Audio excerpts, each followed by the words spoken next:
Poner los nudos, ¿no? Pues yo quiero ver cómo van Bueno, a ver cómo salen las elecciones. bien. Para iniciar la entrevista, ¿puede presentarse? Sí, me llamo Jesús Ángel Cela. ¿Cuándo nació? El 20 de julio de 1941, en la colonia Belgrano, departamento Federación, un día domingo, a las 16:30 horas. La partera fue mi abuela materna, la madre de mi padre. Vivimos ahí en esa chacra en Colonia Belgrano, lindando con el arroyo Mandisoví Chico, hasta los 7 años. A los 4 años mamá me llamó un día y me dijo, bueno, mira, lo que me decía el sobrenombre Chepo, a partir de hoy tenés que hacerte cargo de darle de comer a los chanchos, juntar los huevos a la gallina, darle de comer a la gallina, dar a buscar a los terneros al campo y los encerrar. Después de los 7 años nos fuimos, porque era crítica la situación en la colonia, no, papá consiguió trabajo en vialidad de la provincia, era maquinista que mantenía las calles con una motoniveladora, entonces nos fuimos a vivir a Chajarí. Ahí empecé la escuela en el Colegio Los Maristas a los 7 años. Y hice 6º grado en el Colegio Los Maristas, como en Chajarí, que queda ubicado en la calle Champañá frente a la estación del ferrocarril.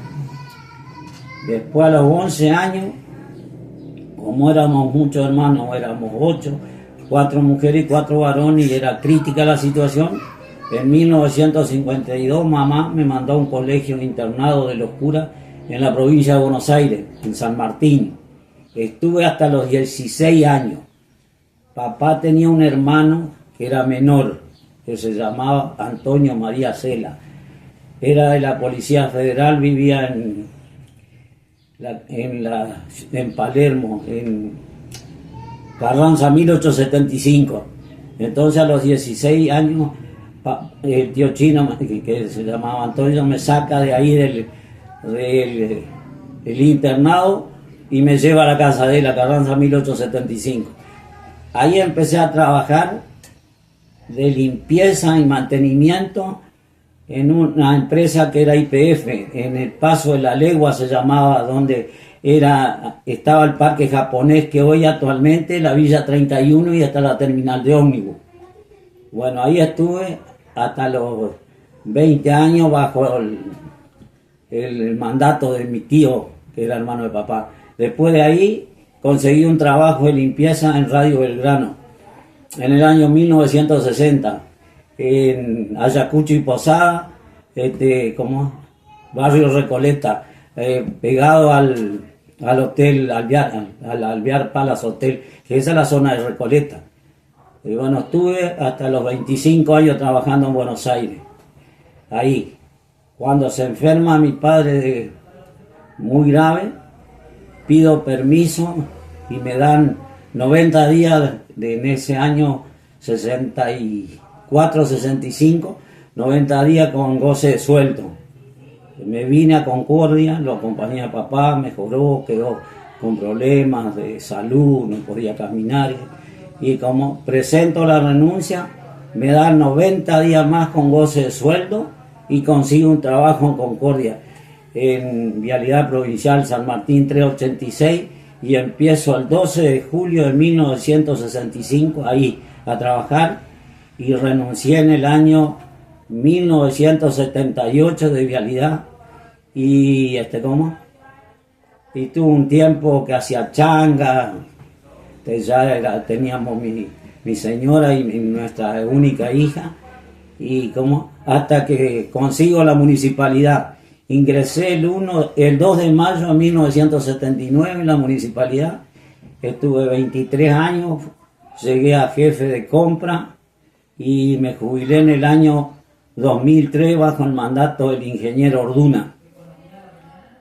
Eso fue, y de ahora en adelante estoy jubilado, con mi señora hace 5 años que falleció, que me vino a acompañar esta nieta más grande y ahí estamos en el día a día hasta ahora, con un poco de achaque de salud al corazón y estoy en tratamiento con el doctor Ilarregui. Eso es lo que te puedo contar. Bien. ¿Y cómo recuerda su niñez? ¿Usted estuvo trabajando en el campo, me contó? Durante su niñez? Nací en Colonia Belgrano, departamento Federación. ¿Cómo era la situación económica en ese Y era difícil, porque la chacra era chiquita, tenía 15 hectáreas. Y dedicaban 10 hectáreas para sembrar, para vivir, y 5 hectáreas para tener unas 2 vacas, para tener leche, y un par de bueyes para arar la tierra. Entonces era tan crítica la situación y tenía que pagar el arrendamiento, entonces por eso se le hizo difícil. Y como siempre fue de la mecánica papá que le gustaba y sabía como ingresado en vialidad en el año 1948, papá, en vialidad. En esa época las motoniveladoras eran de 4 cilindros, el motor era una Adam 440 con un motor GM, me acuerdo. Y después se jubiló, del 48 se jubiló en el 63 o 64, ahí sí no me acuerdo bien. Pero fue cuando yo todavía estaba trabajando en Buenos Aires que después le pasa ese accidente cardiovascular y como quedó hemipléjico, papá. Y de ahí vine que fue que pedí yo quería directamente que me den de baja, pero no, como por el comportamiento que tenía y como me dieron primero 90 días con goce de sueldo y después vuelvo a ir a Buenos Aires y a pedir la renuncia porque las oficinas estaban en Cerrito 941 frente a la Plaza Libertad. Eso quedaba entre Paraguay y Charca. Y el lugar de trabajo era allá en Palermo, en Ayacucho y Posada. Y entonces me prolongaron 90 días más, que era el doctor Quincela, era un abogado, ese era el director de recursos humanos. Me dijo, bueno, mira, te vamos a dar 90 días más y a ver qué decidí. No, le digo, no pienso volver. El doctor le digo, porque ya tenemos que cuidarlo a papá, tenemos que levantarlo de la cama, ayudarlo en todo. Le digo, soy el menor de todo y los otros hermanos, le digo, tienen toda su familia. Así que y bueno, me dieron ese y después tuve la suerte de conseguir ahí en la municipalidad. Primero en vialidad, del 12 de julio del 65 hasta mayo, creo que era marzo del 78. Y era la época de los militares, ¿viste? La primera de los militares del 66. Y pasé ahí en vialidad. Y después la del 76 también, que era eso, ¿viste? ¿Y cómo recuerda la dictadura del 66? Mira, la del 66 no me molestaron para nada. En el 76 sí, porque yo era encargado de combustible y lubricante de la Dirección Provincial de Vialidad que estaba en calle San Martín 386 de Concordia, y porque yo era el encargado y, por ejemplo, le enviaba a los equipos gasoil, querosén para un calentador, después los aceites para los cambios de aceite, tanto aceite de motor, aceite de caja, aceite diferencial. Y cada equipo tenían un tanque de combustible de 1000 litros, con 4 ruedas. Entonces cuando a veces se trasladaban y tenían en tambores de 200 litros el gasoil, y como ese gasoil quedaba y después se perdía, yo agarraba que tenían un camionero que tenía un Mercedes-Benz 312 de esa época, modelo 60, con un tanque dividido en 3 cisternas de 1000 litros cada una. Le decía que era Signorelli, apellido, le digo, anda Héctor y levantalo al gasoil, tráelo, lo vamos a ingresar. Y yo lo agarraba y lo ingresaba a depósito por una entrada de depósito que se llamaba, que era un formulario interno de vialidad. Por ese motivo me sumariaron, porque de dónde me sobraba combustible a mí. Como no lo vendía, ¿viste? No sabían de dónde meterse los milicos, dónde prenderse. Bueno, me sumariaron. Tuve que viajar, no me acuerdo cuántas veces a Paraná, un año entero o 2, creo que parte del 76 y parte del 77. Después me absolvieron porque no encontraba nada raro. Porque en lugar de quedarse esos 500 litros que dejaba algún equipo, que se lo lleve a alguien, no se pierda, que eso lo reingresaba a Vialidad.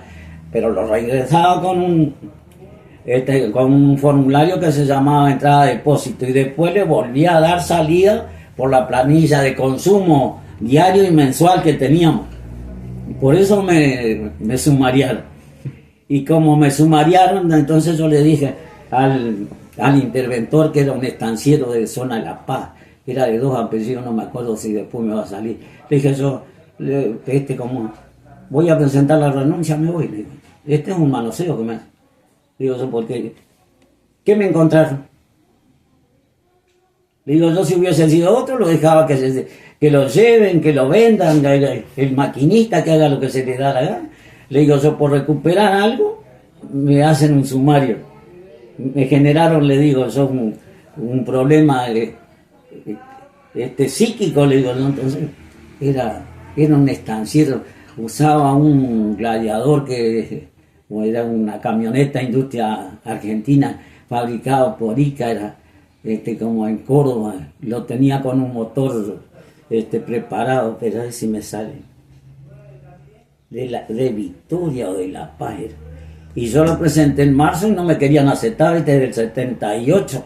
Entonces un día vino, me llamó a la oficina ahí del jefe y dice, yo le voy a dar un consejo, no, le digo, el único que me podía dar un consejo es mi padre, y murió el 11 de septiembre de 1973, le digo, así que no tengo, y mi señora, somos la otra que me puede dar consejo, usted no, le digo, porque usted es un integrante de Vialidad, nada más, para mí no tiene injerencia ni como familia ni nada, le digo, así que no me diga nada, y le presenté la renuncia y le puse por razones particulares y no me la querían aceptar, me la cajoneaban ahí. Bueno, fue pasó marzo, abril, mayo, junio, julio, agosto, septiembre. Y en octubre le digo, bueno, vino un día otra vez a ver si me convencía, si retiraba la renuncia. No, le digo, mire, yo ahora este mes de octubre me voy. Ahora si me quieren liquidar, me lo liquidan al mes, si no, yo me voy igual. Firmo la renuncia, me voy, no vengo, no. Y me fui en octubre del 78 y conseguí unas changas, anduve así, hasta que al año siguiente, en el 79, el 2 de mayo empecé en la municipalidad. Fui y me presenté con todos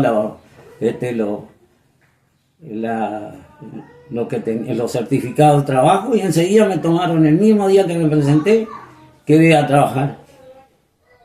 Quedé en la parte de repuesto y combustible, y después, como era Tisconia el intendente, para el año antes que se vaya, que era el 82, me nombró jefe de compra. Y después cuando vino la democracia, que vino como intendente Jorge Pedro Busti, me ratificaron en el cargo y quedé ahí. Y pasó Busti, pasó como 2 veces, estuvo el flaco Bordel, padre de que fue gobernador. Después vino Orduna. Con Cresto también estuvo, del 95 al 99 estuvo Calucho Cresto, y después vino Orduna del 99 al 2003, que fue que me jubilé, pues ya tenía 61 años y tenía los 36 años y 10 meses de servicio. Y como tenía en ese interín, en el 97 tuve una operación de columna, que tengo una prótesis, ¿viste? Ya no, había momentos que me cansaba, ¿viste? Y los dolores, ¿no? Entonces, como me jubilé, y ahí, una vez que me jubilé, me ofreció cuando vino Calucho, que si quería, no, le digo, me jubilé, no quiero volver más. Hay personas, le digo, con capacidad y ganas de trabajar en la municipalidad. Y me jubilé y quedé con mi familia, ¿no? Y después tuve la mala suerte que mi señora se enfermó de cáncer al colon, y empezó grave en el 2017 y la llevó el 23 de julio del 2020, se nos fue. Hasta ahí. Después me vino a acompañar esta nieta que hace ya 5 años que me están acompañando. Y esa es la historia que tengo.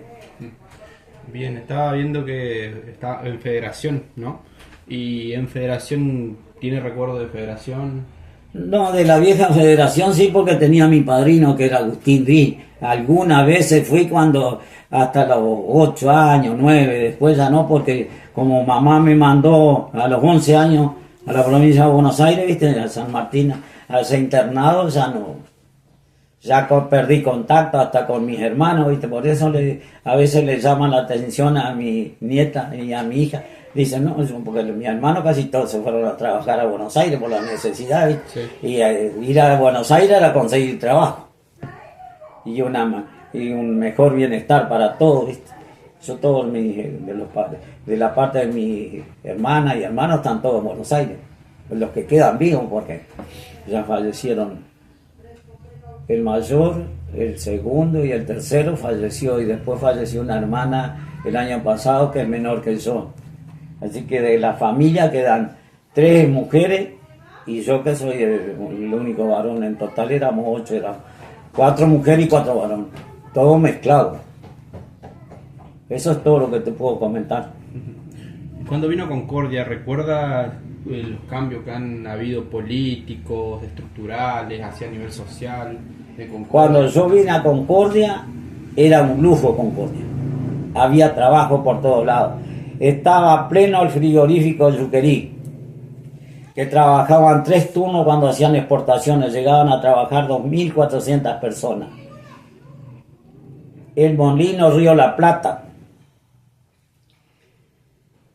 Había 4 molinos arroceros. Uno de esos estaba en la zona del Parque Ferré, cerca de la Pompeya, que era donde está la comisaría La Segunda. Todo eso era una de las arroceras más grandes que había en Concordia. Después estaba fábrica La Cipo. La Cipo hacía aceite de tártago, elaboraba aceite de tártago, que en esa época se usaba en los aviones, el aceite de tártago para los motores. Estaba la Sanderson, que también era aceitera. Estaba la Ulipur, que hacía aceite de olivo. Fertimá, que era parte de Pindapoy, que fabricaba implementos agrícolas. El empaque más grande de Concordia era Pindapoy, llegaban a trabajar 6.500 personas. Después seguía en segundo Zambiasi, otro frutero. Bertoni era otro también de cítrico. Después estaba la fábrica de jugos Malleré en la ruta 14 vieja, ¿viste? Vos pasar el Puente Alvear, Sí. Cuando vas para Villadela, a la mano izquierda, eso era una fábrica de jugos. Eso vendía en todo el país. Estaba la fábrica de jugos y dulces regionales SACIC, se llamaba SACIC, SACIC, en calle Carriego, cerca de la vía estaba eso. Después había 3 barracas laneras, que una de las que me acuerdo porque trabajó un hermano de papá, un tío, que se llamaba la barraca Lausen.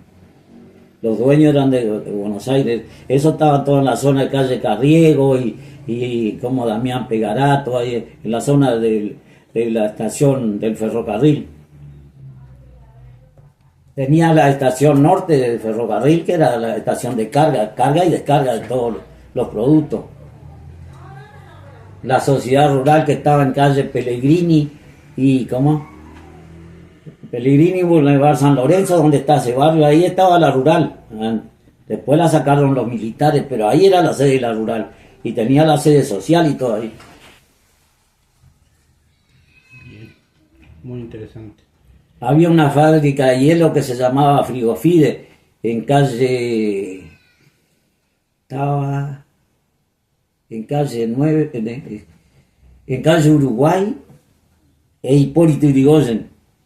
Esas vendían, había camionetas que salían a vender esas chatitas viejas, ¿viste? La barra de hielo en los barrios, porque eso era venderlo en los barrios, una barra de hielo así de 10 kilos, porque antes había heladera a hielo, porque la electricidad no estaba tan distribuida como ahora. Eso es lo que me acuerdo. Claro, había heladeras, pero no había un sistema eléctrico para No, alimentar. o sea, estaban adentro de los bulevares nomás casi toda la electricidad en esa época que yo era gurí, ¿viste? Te hablo del año 1952. Claro. Sí, no, sí, estaba hablando con mi abuela y ella me contaba que ellos tenían una herramienta que la usaban para mantener el queso y la comida arriba.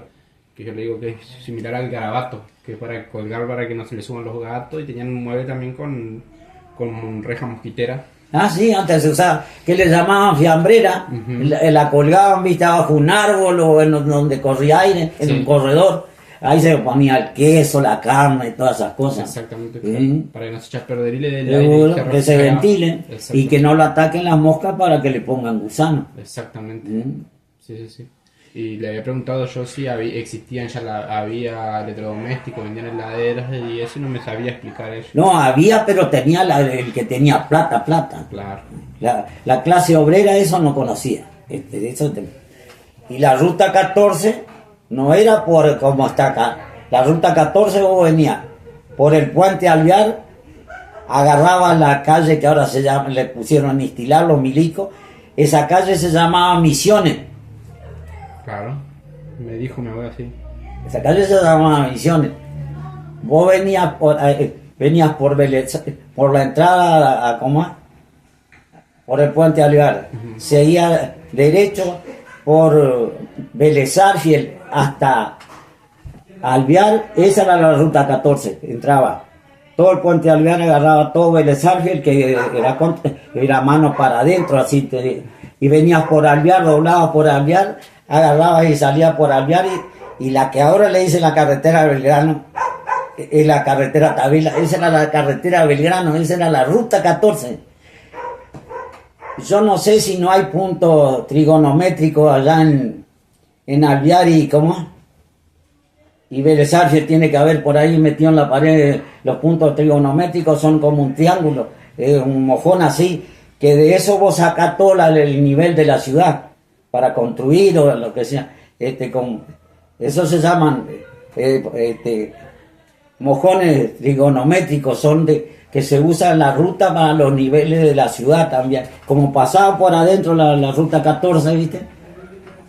Y la carretera Urquiza, que le dicen la Eva Perón, ahora esa se llamaba la carretera Urquiza.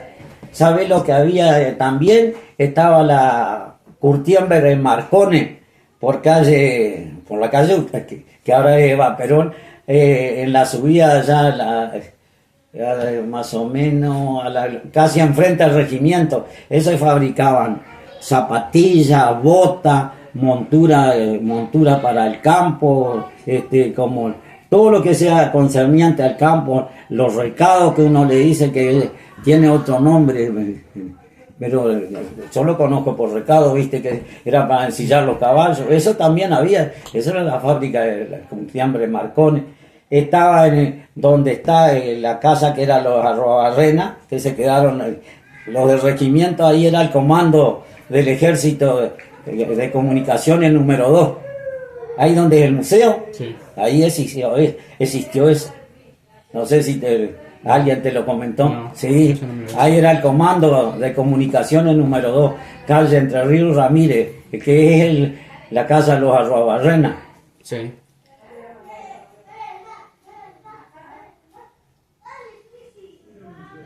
Y ya que estaba hablando de la calle ahí, lo que es calle Urquiza, recuerda, una vez escuché que había así como en el medio de la calle ahí por donde estaba San Lorenzo había como un... Ahí había un monumento a Eva Perón. Exactamente. Los milicos lo sacaron, los militares del 66 lo sacaron. Ahí era una rotonda, Sí. y estaba el monumento a Eva Perón, estaba ahí. Ah, bien. Sí. Lo había Y escuchado. bueno, estaba la rural ahí en la esquina. Viste, la rural ocupaba desde Hipólito Yrigoyen, cortaba Pellegrini y estaba hasta Urquiza. Y estaban por la carretera Eva Perón, que le dicen ahora, que antes se llamaba la carretera Urquiza, estaban los corrales que traían los animales para la exposición. Y la parte edilicia estaba por sobre calle San Lorenzo, entre Urquiza y Hipólito Yrigoyen. Cortaba a Pellegrini. Pellegrini llegaba hasta ahí. Existían dos líneas de tranvía, los conocía los dos, la línea 1 y la línea 2, y viajé también en los tranvías. Uno venía, los dos venían desde el lado del puerto. Uno tomaba la línea 1, iba al cementerio y daba la vuelta ahí porque los asientos eran reversibles, y la 2 iba hasta la rural y daba la vuelta ahí y volvía otra vez para acá. Estaba conectado con el puerto. Sí, estaban conectados. En calle Alvear, en ciertos lugares vas a encontrar las vías del tranvía. No sé si es entre Urdinarrain y Adelvalle, o entre Adelvalle y San Martín, porque iban venían por calle La Era, tomaban Alvear hasta San Martín, y por San Martín se iban por Mitre al puerto. Estaban los cambios de vida, ¿viste? Y acá a un lado y la otra sí había, ahí, porque entonces el que venía de allá se metía por ese desvío y el otro seguía de viaje, y entonces, porque usaban una sola vía, pero tenían desvíos en ciertos lugares. El tranvía existió hasta el año 1962, 63, creo. Esos todos son los recuerdos que tengo. Y ahí, donde hoy está actualmente la facultad, ahí en la época de Perón iniciaron un policlínico, pero cuando lo derrocaron en 1955, eso quedó todo anulado, quedó abandonado. ¿Sabe qué lo utilizaban? De refugio de los inundados, de la inundación de 1959, porque acá en Concordia hubo una gran inundación en 1959. En abril de 1959 vino la creciente, que era la época de Semana Santa, y duró creo que hasta junio, julio de 1959. ¿Esa es la inundación que había tapado el puente Alvear, no? No, esa, Porque había escuchado que hubo una que mi abuela... No lo tapó, llegó abajo de la parte del puente Alvear. Ese fue en el año 1959, vino en la época de abril, y venían las jangadas de madera, porque antes en Federación venían las jangadas, eso a madera, tronco que lo ataban no sé con qué, y venían hasta Federación. Pero la gran creciente lo hizo pasar la represa, no había la represa, estaban las piedras de Salto Grande, ¿viste? Las que sobresalían, y cruzaron eso, y acá se desparramaron, hicieron desastre, voltearon casa en la zona del Paredón, ¿viste? Porque ahí estaba, a donde le dicen ese parque no sé cuánto, ahora en Concordia, ¿viste? Vos pasando por la pasarela, ahí había un barrio que se llamaba Barrio El Paredón. Sí. Como eso lo sacaron los militares, también lo sacaron. Y la mayoría eran empleados del ferrocarril, casi todos que trabajaban en los catangos, que le dicen que eran los que arreglaban las vías. Sí. Eso desapareció. Sí. El padre de mi abuela era un catango que se encargaba de eso. Sí. Se encargaba del mantenimiento. Seguro cumplían una función, sí, porque hacían el mantenimiento periódico y diario de la vía del ferrocarril, porque antes el transporte principal era el ferrocarril, y era lo más barato, y llevaba, porque un vagón cargaba 30 toneladas de carga, y antes un camión no cargaba más de 10 toneladas, o sea que un vagón equivalía a 3 camiones de 10.000 kilos cada uno, porque una tonelada es 1.000 kilos, 30 toneladas son 30.000 kilos. Eso es lo recuerdo que tengo. Bien. ¿Y en la municipalidad qué funciones cumplía? Era jefe de compra. Jefe de compra. ¿Y en qué consistía? Del departamento de la Dirección de Talleres y Depósitos, dependiente de la Subsecretaría de Servicios Públicos.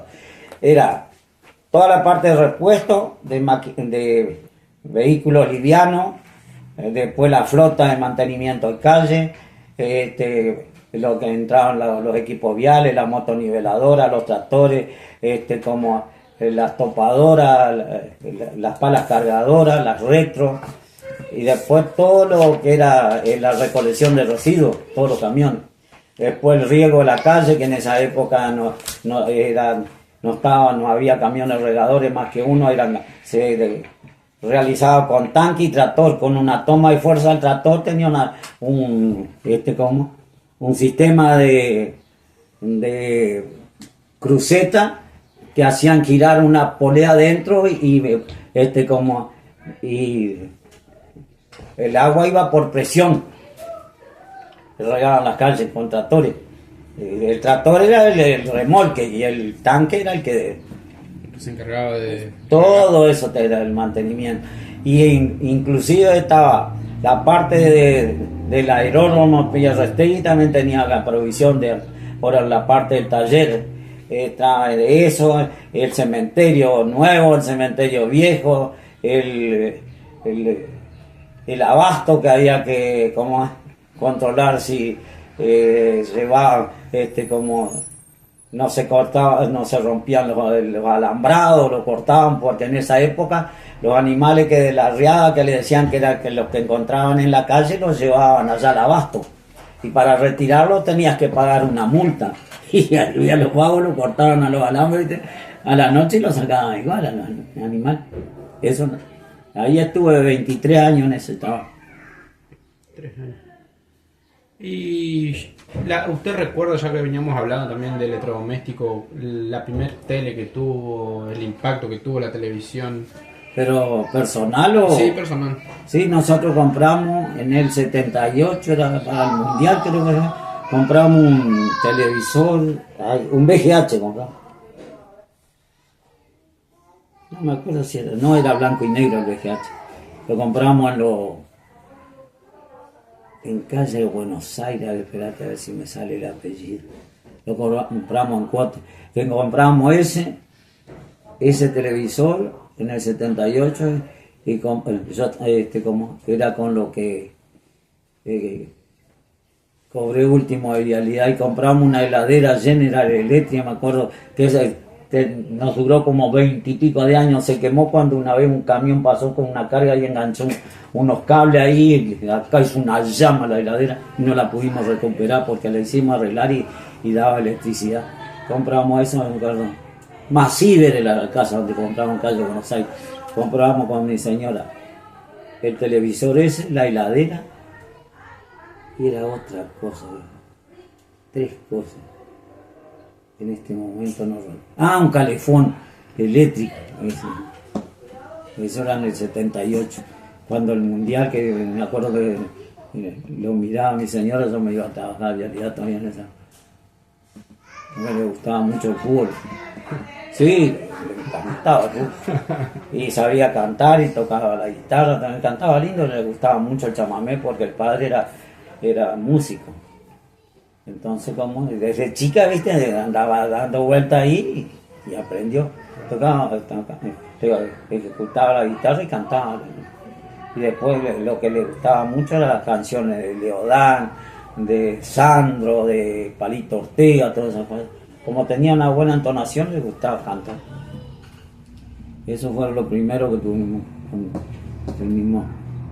que salió la televisión, que nosotros pudimos compramos con una antena alta, en un laburo, por ahí había imagen, por ahí no, por más que la haga girar en el coso, no conseguíamos imagen. Bien, ¿y cómo ha visto la política a nivel nacional avanzar, retroceder? ¿Qué le ha parecido en sus años de vida? Y mirá, yo cuando empecé a votar, voté en el año 1958 por primera vez. Fue Frondizi a nivel nacional, que ganó de paso los Libre Corrientes, que era abogado, y como ya había trabajo, había tranquilidad, no había tanta violencia y tampoco había tantos habitantes como somos ahora. Y fue un gobierno que hizo mucho porque nacionalizó el petróleo. Fue el primer presidente de la nación que nacionalizó el petróleo, y hubo una mejora a nivel nacional impresionante, ¿viste? Después vino como que terminó el mandato Frondizi, ganó un doctor de apellido Ilía, que era de Córdoba, un cordobés, un médico de Cruz del Eje era ese doctor, por los radicales también ganó. Muy buen gobierno estaba haciendo, pero ¿qué pasa? Le cerró los grifos a los militares que vivían de joda, de chupi, de farro, Y en 1964, el 66, el 64 al 66, él asumió en el 64 y en el 66 lo sacó en Ganía. Todo porque no podían manejarlo con los Estados Unidos, porque siempre tuvimos injerencia de Estados Unidos. No es de ahora con este loco, con este diabólico, no, toda la vida fue. Norteamérica siempre nos tuvo como el patio trasero de ellos, ¿viste? Somos el último orejón del tarro, pero siempre sacando beneficio, porque como acá hay uranio, hay litio, que ellos no tienen, Oro. Tenemos oro, plata, y el petróleo que hay, petróleo. en Vaca Muerta, Hay una reserva, tenemos una... y lo que hay en la plataforma submarina 200 kilómetros adentro del mar, También. Eso también lo ¿sí? tienen en vista. Pero hace rato que lo tienen. Y eso lo tienen litio, uranio y hay otro material que le interesa mucho que no me acuerdo en este momento a Estados Unidos. Y Estados Unidos es colonizador. Ahora somos más colonia de Estados Unidos que nunca con este diabólico. Porque este lo único que sabe es arrodillarse, no gobernar. Este tipo no tendría que estar en ese lugar, pero lamentablemente lo votaron la mayoría en el 2023 y bueno, ahí estamos. La Argentina hizo un retroceso en ciencia, en tecnología, en educación, en salud, en camino ni hablar, porque en ruta no hay más ruta, es un sendero, no es una ruta. Vos observás todos los accidentes que hay continuamente en la ruta. ¿Pero por qué? Por empezó Macri de 2015 al 2019 y peor todavía. Peor. Hoy en este momento nosotros estamos, qué sé yo, en 200, 300 metros enterrados. Y yo no le veo perspectiva de mejora a la Argentina con este tipo, no.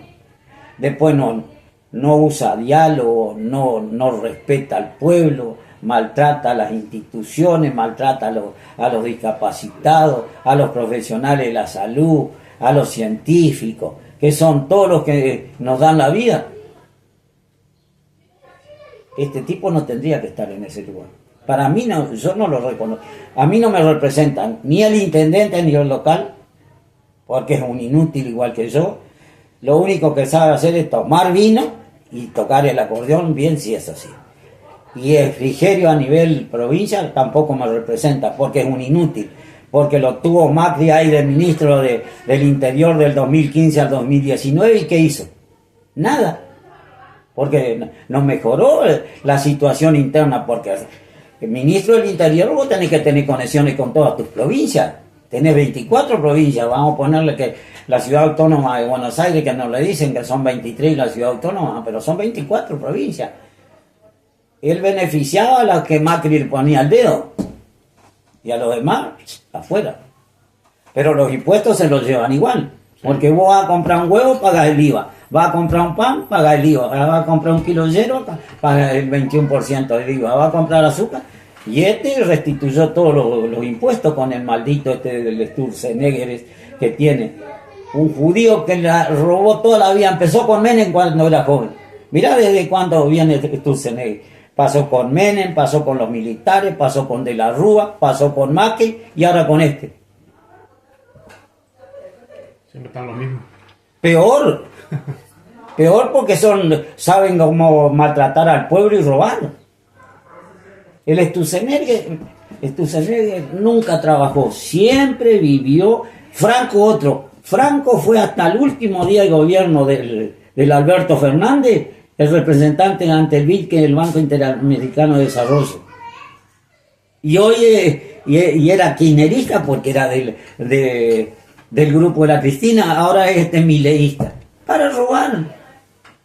Casi todos los funcionales que tiene Milei estuvieron con la Cristina. Casi todos. No hay casi ninguno que se salve. Están siempre lo mismo en el Estado. Y dice, este loco decía, bueno, venimos con lo nuevo. ¿Nuevo de qué? ¿De dónde?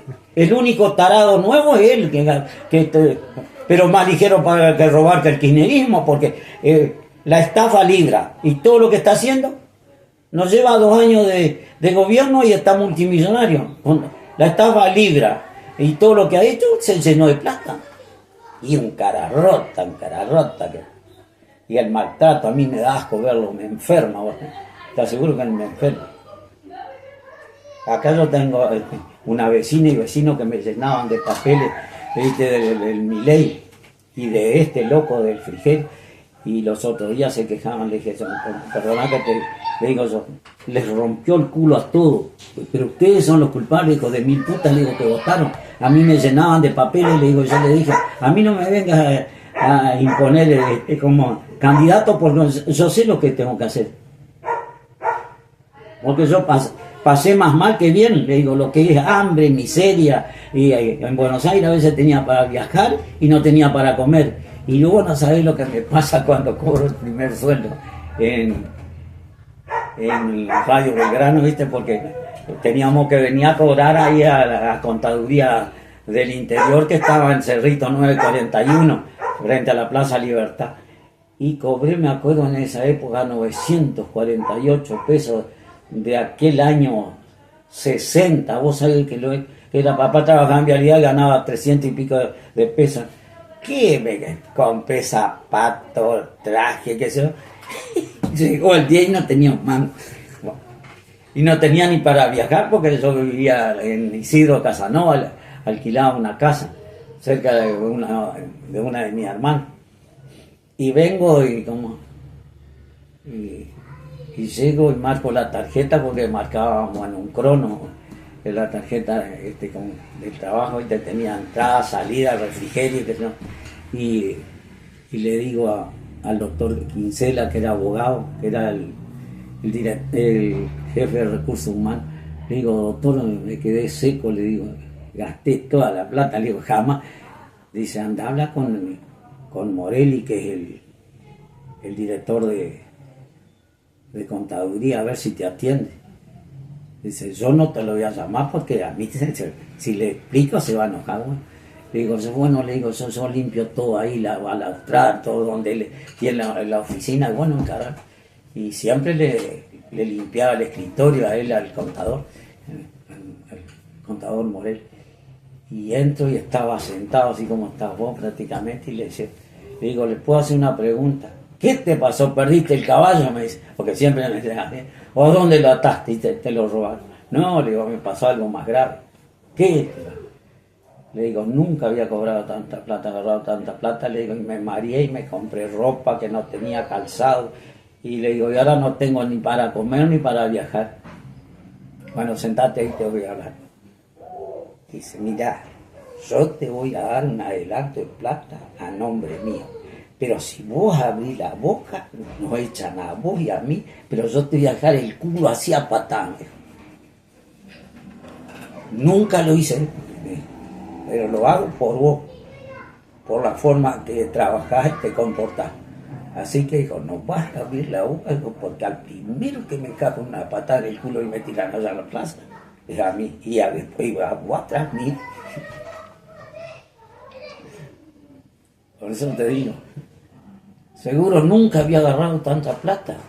Acostumbrado a andar seco, hambriado. Cuando cobré el primer sueldo, 940 pesos, eran unos 10 pesos grandes, colorados. ¿Qué? Así, sí, saltaba para todos lados. Compré ropa, me acuerdo que me fui a Constitución en el 111. A Lima y Bien, y ahí tomé el 196 que venía a Casanova y venía a la Mercedes-Benz al kilómetro 33 en González Catán, y me bajo en Ciudadela, pasando enseguida de Liniers, la General Paz, por la Rivadavia, en la primera parada paro ahí, me bajo y me voy al Clásico y me compré de todo ahí, y me había quedado, pero ¿por qué gasté tanto ahí? Fíjate, compré ropa que alguna ni sabía ni para qué la había comprado. Te seguro que pasé por todas las etapas, así que a mí no me van a venir a vender un muerto hasta Claro, ahora. por eso es muy importante, estábamos hablando de las entrevistas. Y eso que usted me hizo acordar de los billetes, la evaluación, la cambio de Sí. moneda, usted lo vivió eso. Sí, ¿Puede contarme un poco? Porque es muy viste interesante. cuando Tenemos el antes peso. teníamos el peso, ley. no, estaba, cuando yo empecé a cobrar era el peso moneda argentina de curso legal, decía. Eso estuvo hasta el año 65. Después salió el peso ley 1888. En el año 65, cuando entraron los milicos, en el 66, pusieron, era el peso ley 1888. Vos tenés que decir, pagado tantos pesos ley 1888. Eso duró hasta que vino Alfonsín, en el 1983 que asumió. Alfonsín creó la moneda que se llamaba Austral. Después Menem creó el peso nacional, que después fue quedando ese, que creo que hasta ahora es el actual, pero el valor achicó desde 1960 que yo empecé a cobrar a hoy, se devaloró, qué sé yo, exagerando 1000 por 1000. Porque antes vos ibas a comprar, por ejemplo, en esa época el kilo de azúcar valía 20 centavos y vos ibas al otro día valía 20, iba al mes que valía 20 centavos. Y la carne, cuando yo empecé a comprar por mi cuenta, yo me acuerdo que yo compraba una pulpa que valía 2 pesos valía. Y era una pulpa tierna en la provincia de Buenos Aires, y era un kilo, años 60, ¿viste? Se devaloró impresionante. Y los billetes también, ¿cómo cambian? Fueron cambiando los billetes porque hay personas Sí, que hay hablan uno. de miles, de millones. Y bueno, cuando el austral había el billete de 1.000.000 de pesos. Acá nos pagaban en vialidad con eso. Pero era el nombre nomás. Sí. Porque vos ibas al almacén y no tenía valor. No, la plata se devaloró. Pero yo cuando recién empecé a trabajar en Radio Belgrano, como que pagaban bien. Ahora esa época era un platán. Yo ganaba 940.000 pesos y papá ganaba 300 y pico de 1.000 pesos en vialidad. Y trabajaba 12 horas en la motonivelador. Y yo trabajaba 8 horas y tenía un refrigerio de media hora. Si te salías del edificio tenías que marcar en la tarjeta, porque la tarjeta tenía ingreso, egreso de mañana, refrigerio, ingreso, egreso, y después el turno tarde también. Entonces, porque si no te protegían seguro si te pasaba un accidente en esa media hora de refrigerio. Entonces, si vos querías salir a comprar un sándwich en Cerrito y Charca, o te ibas allá enfrente en Libertad y Charca, que había una cafetería grande que vendían los tostados, y como yo le hacía los mandados, en esa salía la empleada y empleado, porque ahí estaba el informativo, en la parte del informativo de Radio Belgrano estaba adentro del edificio, enfrente a donde estaba el doctor O'Donnell, que era el abogado, que era el director de Belgrano. Entonces me daban propina. Y juntaba, yo todo el mes juntaba plata, todo el mes, porque le hacía los mandados. Bien, y vio que pasamos después, usted dijo que se jubiló en 2003, El 2001. ¿Qué recuerda del 2001? Un fracaso fue el 2001. El 2001, en la municipalidad que ya estaba Orduna, que asumió del 99 al 2003, teníamos que ir a la municipalidad, ya al edificio del centro, en calle Mitre de 76, y nos daba 10 pesos esos marrones que había, y un federal de 20, por un importe de 20. Teníamos que ir a pie y volver a pie, porque si no lo gastábamos al 10 pesos en los pasajes colectivos y no te quedaba nada. Y a mí me quedó, al montón, a 200 y pico, 230 creo que nos quedó debiendo años, un año y medio, casi 2 de sueldo, porque a nosotros, los que éramos jerárquicos, no nos pagaba el 100%, nos pagaba el 70%, y el otro 30% queda dentro de la municipalidad. Hasta ahora estoy esperando lo que hace 22 años que me jubilé, o 23, que me restituye. Fue lo más. Fue medio como el año 66 cuando los milicos casi, haciendo un retroceso, ¿viste? Y una comparación burda, fue así. Y no tenía valor. Y además, vos por ejemplo, el que te aceptaba el federal te lo bajaba al 40%. O te hacen comprar todo el monto. Seguro. Y y te lo recibía con un federal, no valía 10 pesos. Valía 4 valía. Tenía un valor de 4 al peso. Y después vinieron, invadieron los patacones, el Lecop, ese sí tenía más valor. El Lecop creo que era una plata de la provincia de Buenos Aires, no, la provincia de Buenos Aires, no sé si era de la capital federal, que en esa época no le decían ciudad autónoma a la capital federal, que ahora le dicen ciudad autónoma, porque ese tenía más valor. No sé si era el respaldo de algún banco de ahí, qué sé yo, que pertenecía a la nación, o la nación al ECOP lo respaldaba, porque ese sí lo aceptaban más. Sí. Pero acá circuló muy poco. Después vinieron unos quebrachos que decían, esos eran del Chaco. Circularon también acá. Moneda provincial de otra. Solo lo tuve en la mano al quebracho ese. Y lo valoraban más que al federal, porque esa moneda la creó el viejo Montiel cuando era gobernador, que fue del 2000, eran 4 años de gobernación era del 99 al 2003, creo que ganó Montiel en esa época. Y lo que según versiones dice que había uno que estaba manejado por Montiel, que era plata del viejo cuando era gobernador, que venía acá y lo compraba a los federales y lo llevaban y después hicieron ganancias, porque no sé cómo hubo una restitución, creo que a nivel de nación cuando entró, ¿quién era que entró después presidente? Hubo más. ¿Te acordás que hubo como 6 o 7 presidentes? Uno por día, y después quedó Dualde. Y cuando hizo la baña con Remy Lenikov, ese programa económico de recuperación, creo que a la provincia no sé cuánto le dieron por los federales, pero se quedó todo Montiel y sus secuaces. Que el abuelo era de los radicales. El abuelo de este loco se llamaba Teléfono Ascuez, estanciero en la zona de San Jaime la Frontera, La Hierra, sobre la 127. No sé si conocés la 127, que viene desde Ceiba y pasa por Federal, San Jaime la Frontera, y va a Sauce Corriente y limita con Misiones. Y bueno, heredó todo eso y era radical el viejo. Claro, igual que él es de orientación radical. Este es más overo que una vaca volando a Argentina. Este está para el lado que el viento sopla. Claro. Ahora es mileísta el borrachín.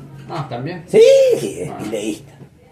No es que para que le saque en un diario que yo compro los sábados nomás, el diario del Arlo, le sacó una crítica, le hizo Ronman, para que Ronman, que es un radical roñoso, el que médico, como le saque una crítica, le haga una crítica en el diario El Heraldo a quiere decir que es más vendido. No, si es mileísta. Bien. El 82, la guerra de Malvinas, ¿qué recuerdas? Y mirá, fue una cosa de borracho. Ese fue la gente del ejército que nos gobernaba, que era Galtieri. Estaban de joda en el casino, no sabían qué hacer y dijeron, vamos a hacer esto. Como ellos estaban escondidos en Buenos Aires y mandaron a los gurises de 18 años sin tener previo conocimiento en un arma, y además nosotros Argentina nunca tuvo un armamento a nivel de países de Europa. ¿Qué va? Es como ir a pelear, yo que soy petizo, con un tipo que tiene 2 metros de estatura. ¿Qué le voy a hacer? Ni la nariz le voy a tocar con una mano. Es una cosa de borracho, una matanza inútil, pero hubo gente que se prestó, estuvieron todos los del grupo de los 8 que se llamaban antes, que estaba entre esos Pérez Compán, los Macri, los Bunge y Bor, todos el grupo que siempre gobierna al país, porque acá hay un presidente y hay el otro grupo que es el que maneja el país. El poder económico. Seguro. Ahora, por ejemplo, Loco Milei está ahí porque todo el grupo de los 8 que está, como el de Arcor, que es Pagani, el de Asindar, que este viejo, ay, que no me sale el apellido, y Mañeto, que el de Clarín, que se lo robó a la vieja noble, al grupo Clarín, otro que son de Mendoza, que tienen 2 apellidos, que tienen la siderurgia. Son 7, 8 que están manejando el país actualmente, y siempre fueron esos grupos. Más de 8 o 10 no son. Por eso le decían siempre el grupo de los 8. Y esos son los que manejan. Y así lo manejaron en el 82 a los militares. Pero era el borracho de Galtieri. Mirá si sería que la mujer, ni la mujer lo aceptaba, porque el día que murió, como cuando lo llevaron a enterrar, la mujer, ni fue al entierro del marido. Y eso si vos, ahora que hay todas esas redes sociales y hay esos programas, se lo puede encontrar, porque eso yo no me acuerdo si lo sacó si salió en el Clarín o en ámbito financiero, pero en uno de los diarios de la capital federal salió que la saludaba a una amiga ella cuando lo llevaban al otro al cementerio, al Galtieri, ¿no? Pero eso fue una cosa de locura, y una entrega. Porque ahí le dieron toda la plataforma de las Malvinas, que está llena de riqueza, que es incontable la riqueza que tiene la Argentina. Y en la zona de las Malvinas hay petróleo y todo de la pesca que hay. La pesca comercial es muy importante. Ahí es infinito la riqueza que hay. Y adentro de la isla dice que hay mucha riqueza, porque la isla está toda formada por petróleo, dice que subterráneamente.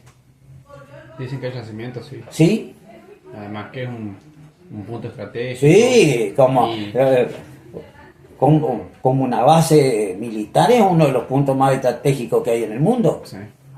Está cerca de la Antártida, estás en el mar abierto. Tenés el Atlántico y tenés el Pacífico arriba. Sí. Porque das la vuelta y te juntás con el Pacífico, pasando el Ecuador. Lo tenés todo, es un lugar estratégico. Y lo regalaron. Y esta loca de la Bullrich, ahora más todavía. Sí. Y este inservible que tenemos como presidente, que le dicen agachate, se agachan. Se arrastran, no se agachan. Más inservible que este tipo no hay. Bueno, vamos a pasar a cosas personales. ¿Cuál es la lección más importante que ha aprendido en la vida? Tener una familia. Una familia. Bien. Formar una familia, tener una familia, que la tengo actualmente. Estoy agradecido a mi señora que formamos una familia. Y mi hija y mi nieta que tengo. ¿Y cuál fue la persona más influyente en su vida? Papá.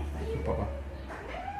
Porque además de ser un padre, era un compañero y un consejero, y te ayudaba, no te maltrataba, pasaba algo, te sentaba ahí, te explicaba desde la A a la Z porque para mí fue una persona muy sabia. Lamentablemente se murió joven todavía, porque a los 66 años, por su problema de corazón. Fue más que un padre, un compañero. ¿Y qué lo apasiona en la vida? ¿Qué lo ha apasionado? ¿Cuáles eran a las actividades que realizaba después que volvía de su trabajo? Y más, lo que más me gustaba era el fútbol, que lo practiqué un poco cuando estuve en la Colimba, allá en Puerto Belgrano, y acá no pude jugar en Sarmiento porque no me dio la Liga del Sur el pase. Allá en Puerto Belgrano jugábamos en Villamitre, tuve compañeros que hace años que no tengo comunicación, pero hasta 30, 40 años atrás, sí, Pavés que jugaban Palmira en Mendoza, y como después un santiagueño que jugó en Independiente, otro que se fue a Gimnasia de Grima de La Plata, Filiponi de apellido. Fue buenos compañeros y buenos recuerdos. ¿Estuvo en la Colimba? Me dice. Sí, hice la Marina desde 1962 y 63, 2 años en la Marina en Puerto Belgrano. Estuve en la base de Puerto Belgrano, después estuve en el Fletcher Rosales, y después del Fletcher Rosales me mandaron al Ministerio de Marina en la Ciudad Autónoma de Buenos Aires, que ahora ahí terminé haciendo los 2 años. Y trabajaba igual porque mientras estaba la Colimba, que me trasladaron a Buenos Aires, volvía a trabajar en la radio, en la limpieza, porque hacía la Colimba de las 6 de la mañana a la 1 de la tarde, y entraba a las 1:30 allá en Ayacucho y Posada, y salía a las 8:30. Llegaba más o menos 10:30 a casa, y después el otro día a las 3:30 ya tenía que levantarme para tomar el colectivo a las 4, para llegar a las 6 a la Marina. ¿Y recibió una instrucción militar ahí en la Marina? Allá en Puerto Belgrano. Sí. Sí. ¿En qué consistía la...? Y tiro nada más. Tiro, nada más. Nada más. Uso de un fusil que era el FN, que quería decir fusil naval, que era un 7.65. Después tiro de pistola, una 9 milímetros, una Ballester Molina, que era la marca. Esa era la instrucción del tiro.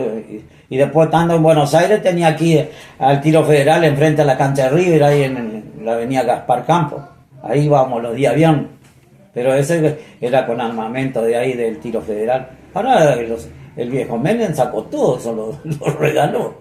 Claro, sí, era durante el gobierno de Menem. Sí, no. Se fue todo. Todo. Y bueno, regaló el petróleo, regaló los ferrocarriles, regaló las comunicaciones, que ningún país regala la comunicación, porque esa es la soberanía que vos tenés sobre tu pueblo. Claro. Pero ya podés ver, acá pasó con el Menegóvil por Moglín, venía de aquel lado del Cambapacio y decía, ¿cómo? Síganme que no lo voy a defraudar, decía. No defraudó, robó. Te digo que esta Argentina es grande, sí será grande y tiene de todo, porque todos los países se tiran de cabeza. Y Norteamérica es el más que nos explota, y nos explotó siempre. Antes era Inglaterra. Inglaterra se retiró un poco porque se metió más Norteamérica que... Si no, antes éramos explotados por Norteamérica y por Inglaterra, por los dos, pero más Inglaterra primero tuvo, que fue que llevar. Claro, después se debilitó por la guerra. Muy duro, que perdió y se achicó mucho los poderes de Inglaterra, y se metieron los norteamericanos, que le dicen los yanquis, le decían antes. Sí. Que no sé qué significa. Le dicen, lo que pasa es que en lo que hoy es Nueva York, vio que hay un lugar que se llama Manhattan, que es una isla. Sí, es una isla. Era Nueva Orleans, esa parte era de los holandeses. Y estos se lo afanaron. Sí, pasó así. Los holandeses le decían, había holandeses, había ingleses, había franceses, más al centro estaban los franceses. Los yanquis se lo compraron a los franceses, el territorio más del centro. A los mexicanos le robaron el sur. La isla Manhattan hoy en día era Nueva Orleans. La mayoría de los ingleses que estaban de colonos se llamaban John, que es el Juan de los ingleses, de los que hablan inglés, John, pero todos eran John que es igual a Juan. Pero para los holandeses, que eran holandeses la mayoría que estaban ahí en la isla de Nueva Orleans, es Jan. Para ellos, el Juan de ellos es Jan. Y ellos todos Jan. Todos se llamaban John. Y ellos lo escuchaban como Jan, porque Jan es Juan en holandés. Y le decían, bueno, son los Yankees, todos son Juanes. Por eso Yankees, como ellos lo escuchaban, John. Por eso le quedó Sí, Yankee. porque el nombre más común en el mundo es Juan. Mira. Él tiene sus variaciones dependiendo del idioma. En holandés es Jan, en los Países Bajos es Jan, por eso es Yankee, los Juanes. En inglés John, acá es Juan, el nombre más común es Juan Pérez. Y después tenés en los alemanes que es Joseph, tienen similitudes. Y Joseph es el de los alemanes. John, Joseph, Jean en francés, Jean en francés es Juan también. Tienen sus variaciones. Por eso son todos Juanes. Los Jean. Mira. Y El nombre más común prácticamente. es el nombre más común. En ruso, en cirílico, es Iván. Porque hay un cambio en la forma de la pronunciación y del idioma. Es Iván. Iván es Juan en ruso. En ruso. Iván. Porque ellos usan una mezcla entre el latín y el griego. El cirílico que tienen ellos tienen 46 caracteres. Los rusos. Los rusos tienen 46 caracteres en los idiomas, los que son los eslavos que le dicen. El alfabeto de ellos es 46 letras. Tienen 46. Y Iván vendría a ser el Juan de esta zona. Entonces, es el nombre más común. Pero nosotros estamos ahora dominados por los norteamericanos con este nabo que es impresionante. Ya estábamos ya. Con Macri nomás ya todas las intervenciones que tuvimos. Pero este es abierto. Ya. Este ya es una colonia, porque él no tiene ningún mandato, no tiene. No tiene mandato, no tiene definición, no tiene nada. Vamos a ver con esta legislativa qué pasa. Tiene que desparramarse, tiene que haber más diputadas de todos colores y diputados de todos colores en el Congreso, cosa de frenarlo, de generar. Y después tenés, Puyaro es un vendido, el de Santa Fe. El Nacho Torres es otro, es porteño y gobernador allá, en Chubut. ¿Qué puede esperar? Tiene que ser oriundo de cada provincia para que defienda el territorio y que sepa, que conozca a la gente. Acá tenemos Frigerio. Frigerio es porteño. Sí. Frigerio es nacido ahí al lado de la casa de gobierno. Sí. Y Frigerio nunca trabajó. ¿Sabés cómo se hizo rico? Porque uno de los bisabuelos de apellido Frigerio, que es el que fundó el MIT, que es el Movimiento de Integración y Desarrollo, fue ministro de gobierno o vicegobernador por allá por el año 40 y pico, ¿viste? Y de ahí, ellos eran dueños de toda la zona de Holly, Isla, todo y Bicuín. Él heredó todo eso, y él no conoció Entre Ríos mirándolo al mapa. Pero como los ricachones, los Caminal, todos los otros de acá de Concordia estaban con él. Porque los Caminales son así. Antes estaban con Macri, estuvieron con los radicales, estuvieron con los demócratas, estuvieron con el MIT, que es el Movimiento de Integración y Desarrollo, ese era el Frigerio, pero el abuelo de este loco, o ese abuelo, no sé qué carajo. Este es un vendido. Y decir Frigerio es decir Milei, y decir Ascue es decir Milei. Son todos Pero parciales. la orgánica de la municipalidad, no sé cuántas veces nos la van cambiando este loco. Ningún intendente hizo eso, porque vienen, hacen su orgánica y por el mandato de 4 años. Pueden cambiar funcionarios, pueden cambiar encargados internos, pero no cambian la orgánica. Este ya va 4 veces cambiando. 4 veces. Y vos sabés el gasto que genera, ¿no? Porque la subsecretaría, secretaría, todos los nombramientos, todo eso es plata que se gasta. Y todas las taradices que hace y vive toda, un palopero marca cañón, y es culo y calzón, perdonad la expresión, con el Hijo de Cristo. Sí son lo mismo. Decir Ascuez es decir Cristo es decir Ascuez. El otro tiene un poco al menos, porque lo tiene a Calucho, que lo frena, por eso no hablo. Y te digo algo, lamentablemente, la madre de los Crestos era prima de mi madre, porque mi madre es Canaveri. Y la madre de Calucho, Zula, era Canaveri. La madre de Calucho, la abuela de Calucho era Rosa Canaveri y mi abuela era Margarita Canaveri. Así que así nos conocemos. Me hizo acordar, estaba viendo ahí el color azul.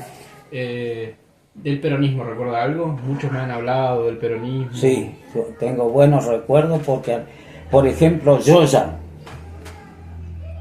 que era un empleado de la Casa Arcioni, que vivía en calle La Prida y La Era, fue el mejor intendente de Concordia. Mejoró las calles, mejoró la salud, extendió las redes cloacales, la red de agua potable, arregló el alumbrado público, hizo a Juan B. Justo, que le pusieron que después que la Gerardo Yoya es ahora la que va a San Carlos. Mejoró todo el sistema de salud en la municipalidad, entró pobres como era empleado. Tenía una bicicleta negra Philly, yo lo conocía a él y la conocía la bicicleta.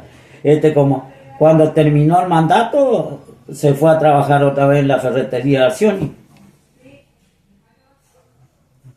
Es el que más mejoró Concordia, eso es Gerardo Yoya, se le llama. Por eso este barrio acá al lado de nosotros se llama Gerardo Yoya. Fue muy buen intendente.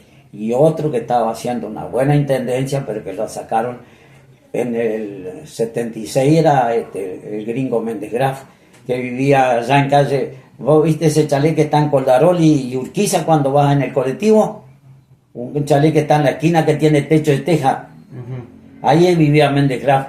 Él era citricultor, era oriundo de Federación, un gringo que siempre trabajó por cuenta de él, era contador. ¿Y cómo es?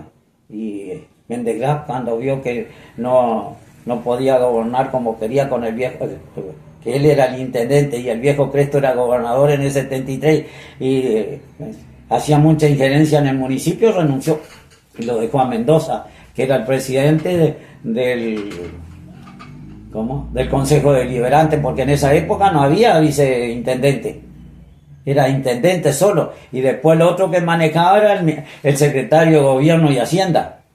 Eran 3 secretarías, era el intendente, la Secretaría de Gobierno y Hacienda, la de salud y obras públicas. Esas eran las 3 secretarías nomás, y el intendente. Ahora no, porque no sé cuándo cambiaron la orgánica también, que yo no me acuerdo cuándo es que hay viceintendente. Si fue después del 83, me parece que hicieron eso, de elegir intendente y viceintendente, o viceintendente, lo que sea mujer, sea varón. Pero eso es en este periodo nuevo de la democracia de 1983 en adelante, que hace 40 y algo, 42, 43 años que tenemos. Hasta ahora no la irrumpieron los milicos, ya no lo van a irrumpir porque el Menem le sacó todos los poderes. Porque antes los militares tenían los altos hornos de Zapla, tenían en la provincia de Buenos Aires la tucha, todos los atómicos manejaban ellos. Y la fábrica de acero, todo eran los militares.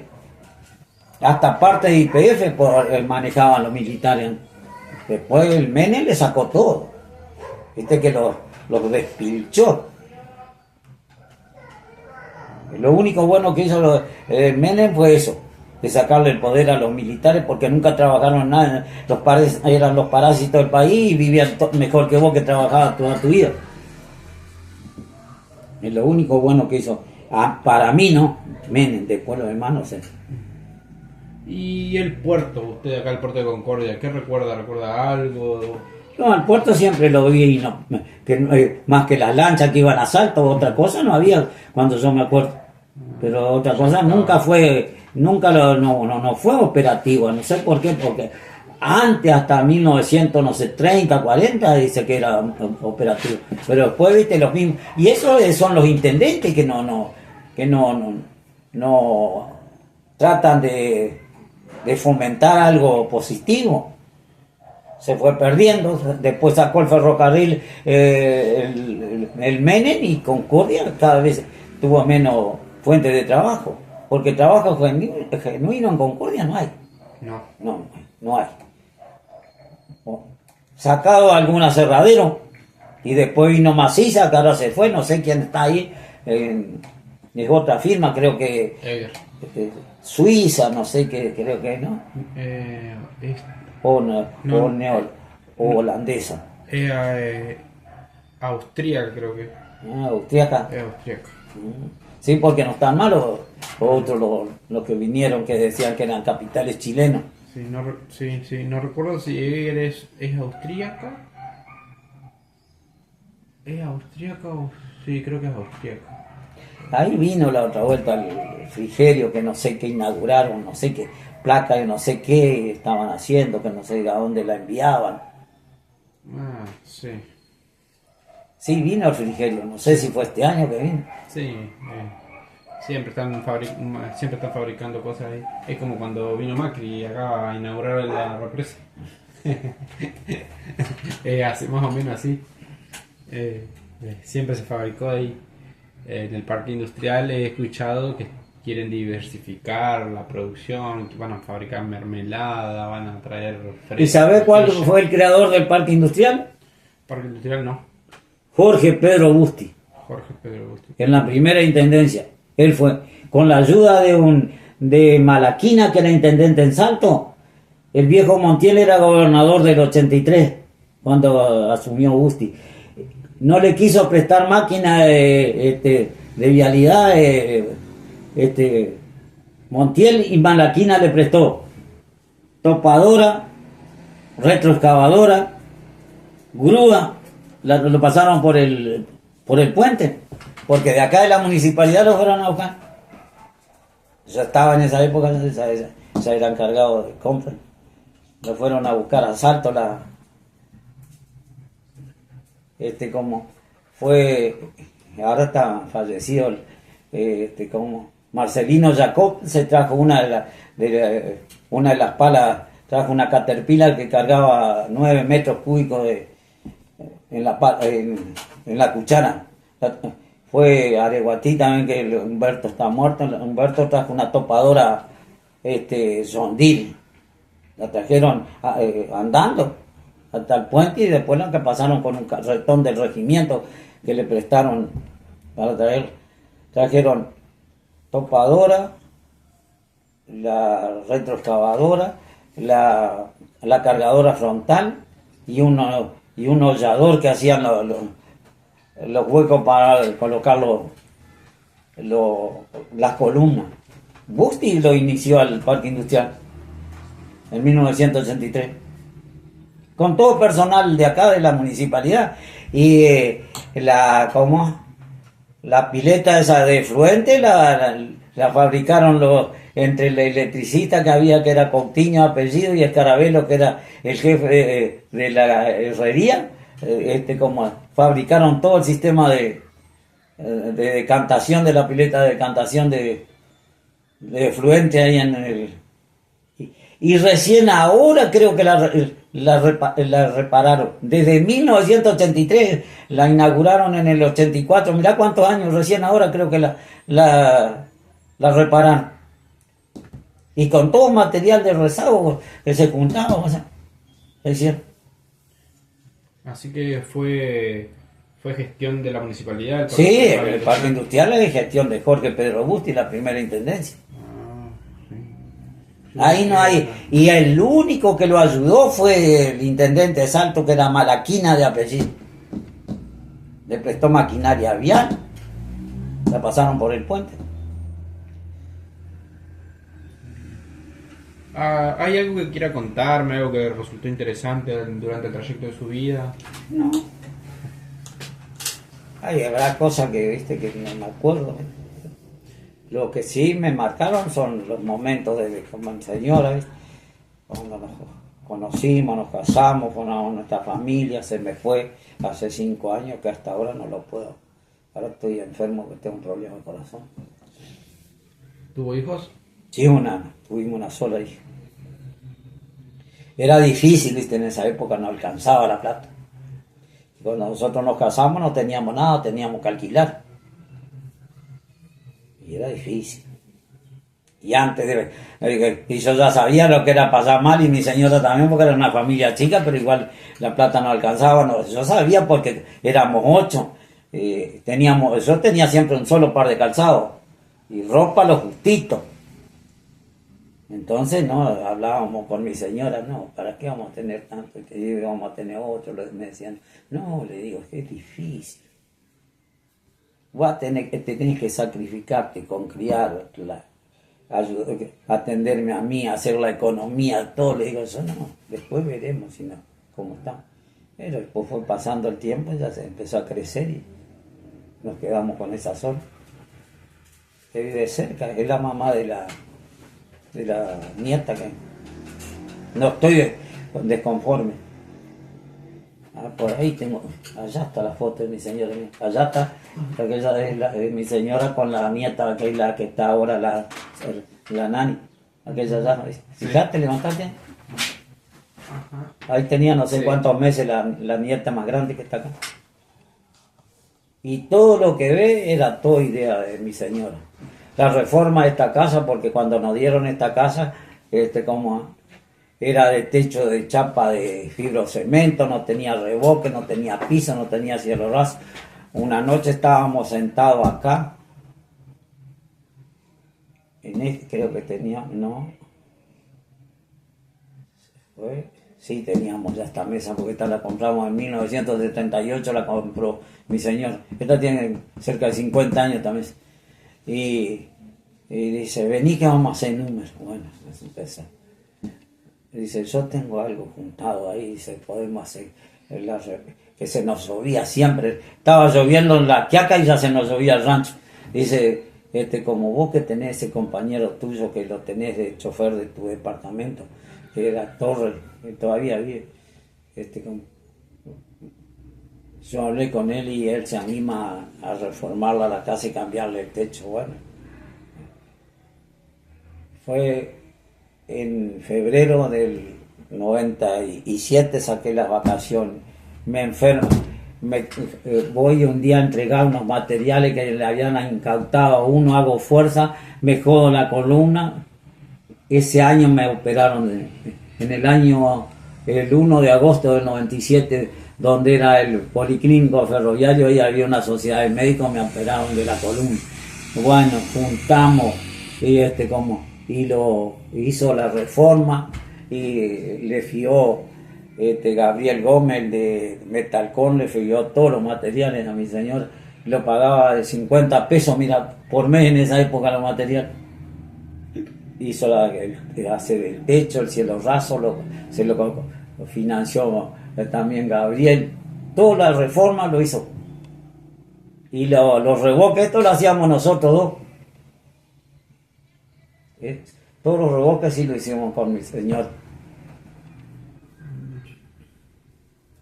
Por eso yo la mezquino la casa por ahí, estos bajos son destrozones los chiquitos, yo digo. Les va a quedar para ustedes, porque yo el día de mañana que muera, ¿quiénes van a quedar? Ustedes. Si no cuidan en dónde van a vivir, ¿en qué van a vivir? ¿En un caño? ¿O van a ser como la rata ahí en los huecos? Pero no se mentalizan, ¿viste? Tienen otra forma, otra vida. Yo cuando me crié en casa, nosotros teníamos en la colonia teníamos una lámpara querosena. Lo que es radio, esas cosas, nunca. Eran casa de barro con techo de paja y piso de tierra. Eso era donde así me crié los primeros años. Pero no estoy desconforme, ni tampoco reniego de haber pasado todo lo que pasé. Al contrario, me sirvió de mucho, porque aprendí a hacer algo y a trabajar por lo menos nunca me señalaron con el dedo porque robé, ni nunca me señalaron con el dedo porque me vinieron a ayudar los milicos por alguna cosa rara. Bien. Conforme con mi madre y mi padre. Mamá era de darte con el arriador. ¿Ya? Sí. Papá no, papá te sentaba, te hablaba. Nunca. Pero mamá no. Y encima que tenía la madre que le llenaba la cabeza, que le hacía más caso a la madre que a papá. Pero bueno, ahí están. Los tengo en el cementerio. Hoy no fui a verla a mi señora, no me voy a agradecerle porque no. Estoy muy dolorido. Estoy bien, mañana tengo que ir a los valores a retirar los análisis y llevar al IOSPE porque a ver si me autorizan el otro estudio. Tengo 3 estudios ya autorizados, me falta el otro, que me tienen que hacer todo un estudio acá, no sé si me va a operar o no. Hacer operar Isla Rey. Esta semana que vamos a entrar mañana voy a saber. Por eso casi no hago fuerza ni nada, me dijo, no hagas, no haces más que lo necesario, pelado, me dijo, no te métase con... Lo que pasa, le digo, que uno viene de que se cree comerse el mundo, le digo, ¿no? Tengo un buen médico en la Rey y espectacular, el cardiólogo. Yo hacía desde el 2023 que no tomaba más el remedio. Dejé. Para una persona que estuvo activa toda la vida es difícil quedarse Sí, quieto. sí. Como y ahora fui y le digo, yo vas a tener que darme, Luis, unos análisis. No, acá vamos a hacer todos los estudios necesarios, no solo análisis. Bueno, y ese día ya me hizo enseguida el electrocardiograma, que se vea al IOSPER, me recetó los remedios para la presión y ahora me falta hacer otro estudio porque me dijo, tenés arriba el colesterol. ¿Cuánto hace? No tomo desde el 2023 más los remedios de eso. Ahora estoy medio cansado, digo. Pero bueno, le digo, ahora se aumentó la familia, o más que pasa. Y sí, porque ahora la nieta más chica hizo su pareja, tiene un nene de 7, 8 meses. Y por ahí cuando puedo la ayudo, ¿viste? Con la jubilación. Hasta ahora me da, ¿viste? Después no sé. Tiene una heladera que había comprado mi señora que estaba ahí a continuación de esa, la Nofro, que no se descongelan, ¿viste? Esa se la di porque estaba ahí.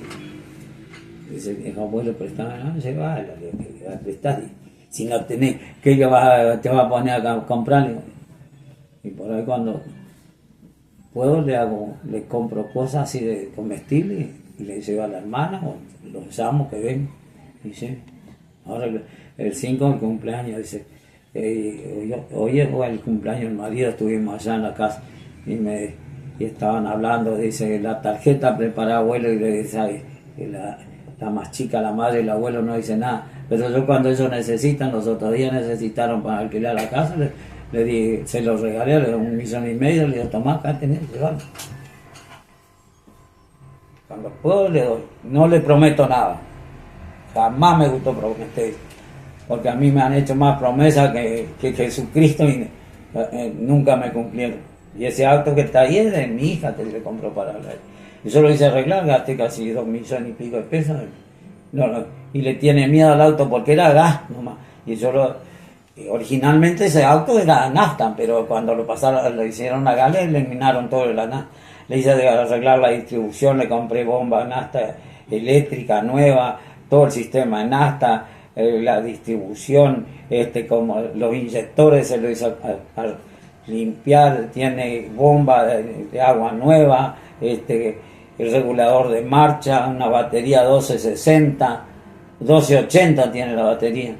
Le hice hacer la homocinética, cambiar rótula, extremo y dirección, las violetas, los bujes de parrilla, todo eso le hice hacer.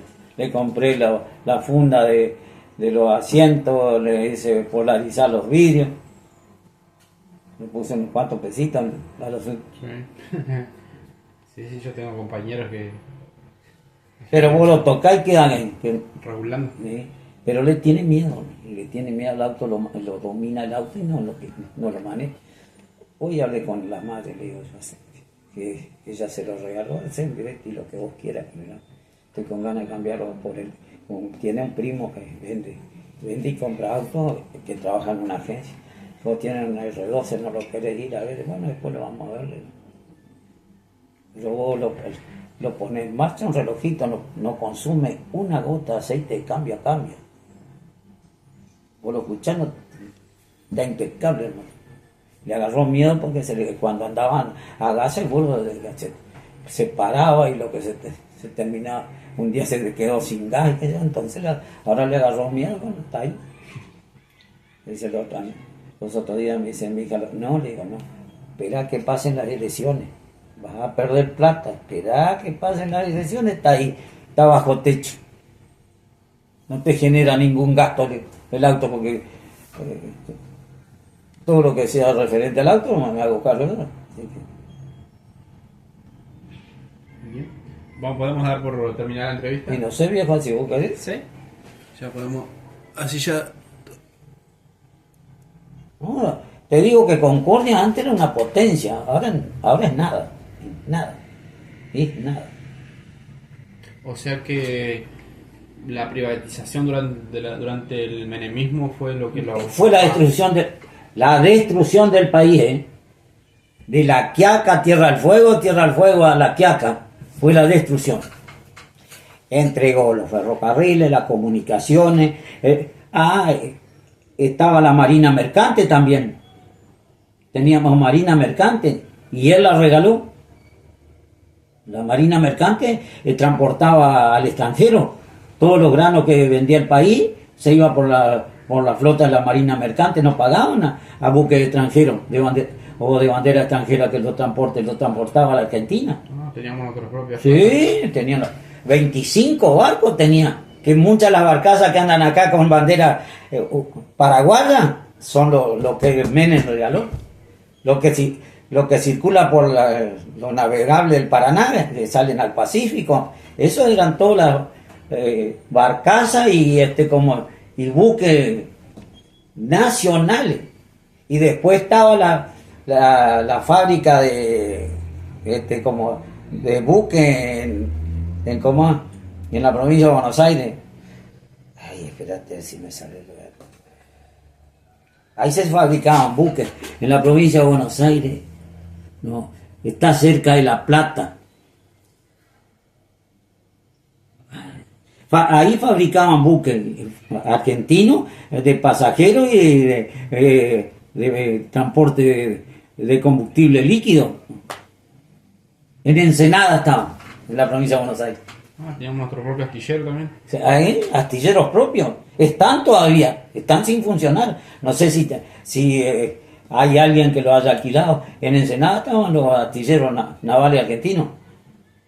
Se fabricaban buques y reparaban buques de todas clases ahí. De transporte, de combustible, de pasajeros, todo. Ahí llegaron a trabajar como 5.000 personas ahí, entre parte técnica, ingenieros y operarios. Era completita la Argentina. Pero era uno de los países estábamos arriba de Brasil. Arriba de Brasil estaba Argentina. Brasil no ganaba por la superficie de terreno que tenía, pero en industria y en tecnología estábamos primero. Después venimos empatando y después quedamos rezagados. Ahora estábamos, creo que peor que Bolivia, yo creo que estamos en este momento, comparando. Antes era Argentina, después Brasil, después seguía Chile. Hoy Chile nos superó en todo. En todo nos superó. No, Argentina está.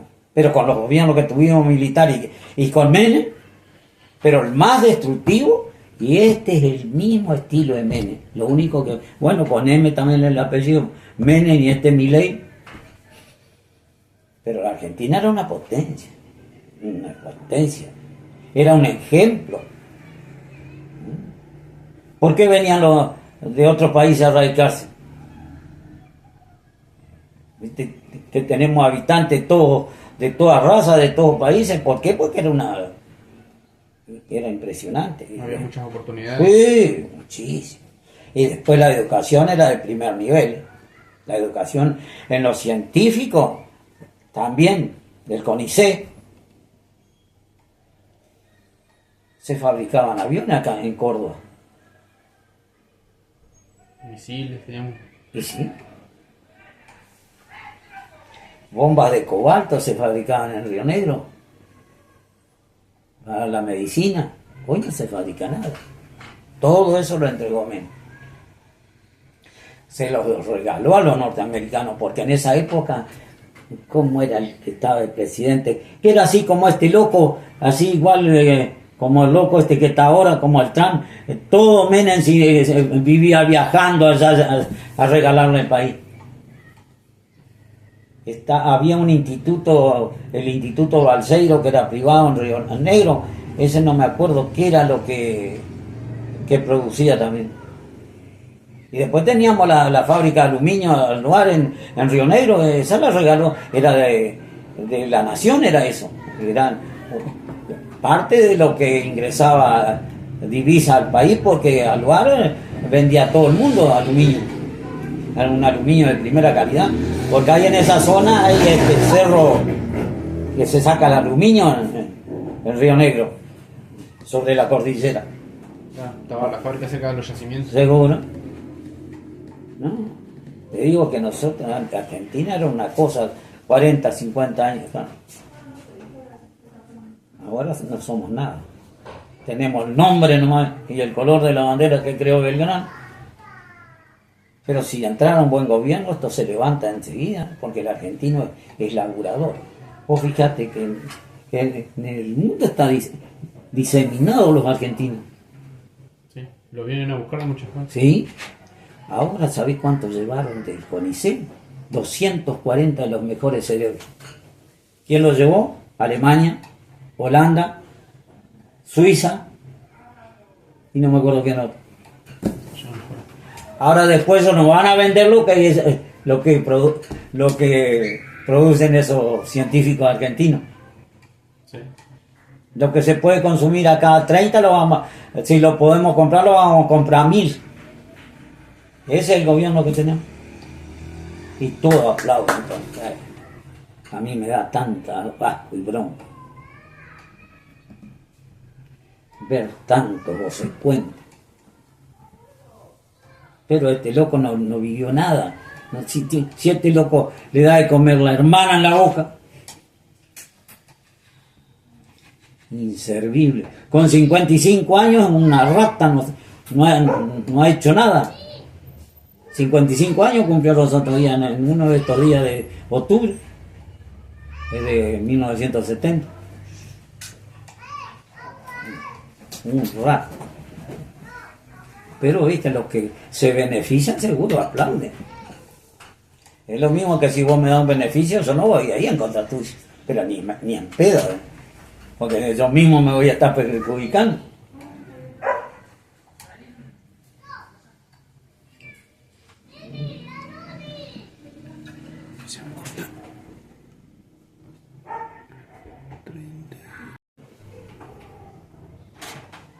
Había de todo entonces. ¿Sí? Y eso trabajó hasta el año 85, 86, porque como mi señora trabajó ahí un tiempo envasando. Estaba lleno de quintas, un borde. Quinta cítrica había. A donde vaya, la criolla, San Bonifacio, Colonia Yui, que ahora le dicen La Lata. Yo la conocí por Colonia La Lata, ahora que le dicen Colonia Yui. Como Villa Sorraquín, pues llegaba, había plantaciones de cumpa y de limón y de pindapoy, tenía la quinta por todos lados, Bertoni, Zambiasi, allá vos salías acá nomás de Colonia Adela, había quinta de citrus, de los dos lados. Había viñedos también. Sí, viñedos tuvieron los Robinson tuvieron. La bodega más grande, que es una casa vieja que ahora la usan como un restaurante antiguo, no sé qué, la bodega Los Robinson era la más grande. Y esa vendía vino a todo el país. Esa fue hasta 1930, 40, por ahí creo que estuvo. Yo ni era nacido también. Pues nací en el 41. Y hasta la bartería Marcone, que hacía de todo, ¿viste? Todas cosas. Calzado, hacía una zapatilla para el uso diario, ¿viste? Que eran naturales. Eran con cuero curtido, ¿no? Y arriba tenía una puntera de suela y después era una lona color marrón. ¿Sabe dónde estaba la casa central? Ahí en calle Entre Ríos, donde como está entre Catamarca y la otra. Catamarca y la otra es del otro lado. Salta. Un edificio que está a mitad de cuadra, tipo una arcada así que tiene. Esa era la talabartería, que decía talabartería y zapatería Casa Marconi. ¿Tu abuelo cuántos años tiene? Mi abuela tiene 88. Ah, bueno, un poquito mayor que yo. Preguntarle por la talabartería de Marconi, preguntarle. O Casa Marconi era más que le conocía. Tenía allá afuera, viste, por la carretera Urquiza, y ahí la casa de venta.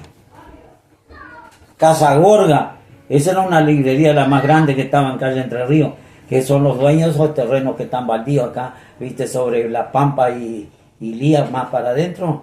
Bueno, Casa Gorga era la juguetería y la librería más grande de Concordia. Cuando decía alguno, sí, me voy a comprar un auto, sí, anda a Casa Gorga, porque viste que vendían esos autitos de madera y otros de lata, que estaba dicho, sí, me voy a comprar un autito, anda a Casa Gorga, decían, como un dicho popular. Estaba por calle Entre Ríos, entre Güemes y Ramírez. Cuando vos vas para el lado de la Plaza Urquiza, a la mano izquierda, donde está esa armería y esa zapatería, todo eso era la Casa Gorda. Tu abuelo, si tiene esa edad, tiene que acordar. Sí.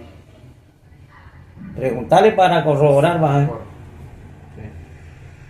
Estaba hablando con mi abuela sobre la vestimenta, sobre la ropa. Ella me contaba que muchas veces tenía que hacerse la ropa, compraban tela. Antes era casi toda confesión hecha en la casa. Sí. O si no tenías tu costurera, que le decían costurera, ahora le dicen modista, antes le decían costurera. Mi señora sabía hacer ropa, aprendió yendo a la corte y confesión, le hacía la ropa para ella, para la hija, camisa me hacían. No se compraba casi la ropa hecha, compraba el tipo que estaba económicamente allá arriba, ¿viste? Pero nosotros, lo de abajo, era la costurera que le decían antes, que hoy le dicen la modista. La ropa se hacía todo. Y ahí era que se usaba la zapatilla Marconi. Preguntarle a tu abuela, cuando tenga oportunidad. Se tiene que acordar porque tiene unos años mayor que yo, por más razón todavía. Sí. La vivió más que yo. ¿Y había códigos de vestimenta? No.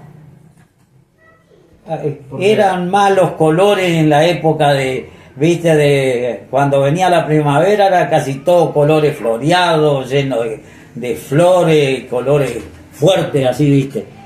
Lo que se usaba mucho era cuando moría alguien, el luto. ¿Cómo jodían con esos negros?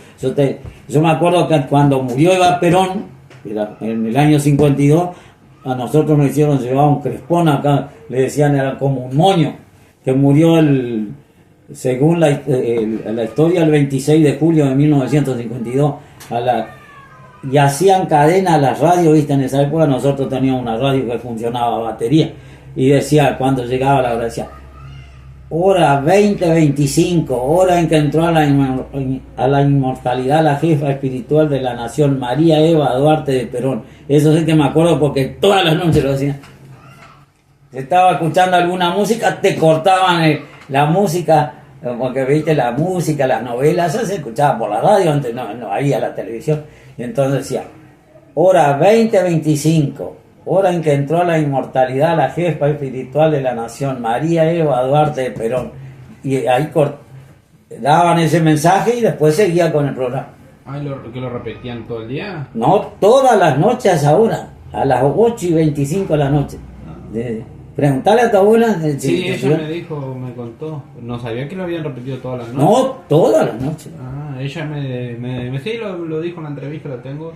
Y en la escuela yo llevé, en cuarto grado, La razón de mi vida. Era un libro sobre la vida de María Eva Duarte de Perón.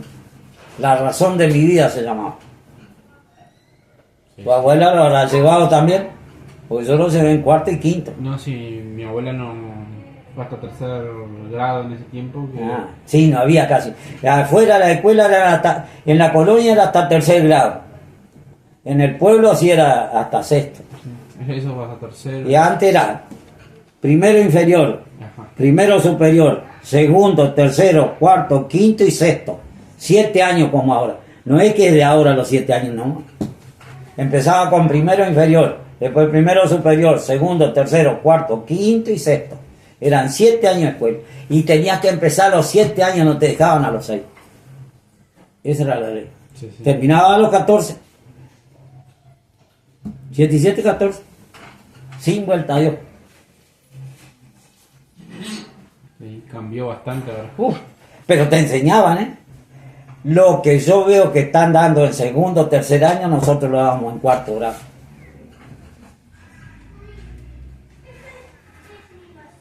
Había hidrografía, geografía, lengua, matemática, caligrafía.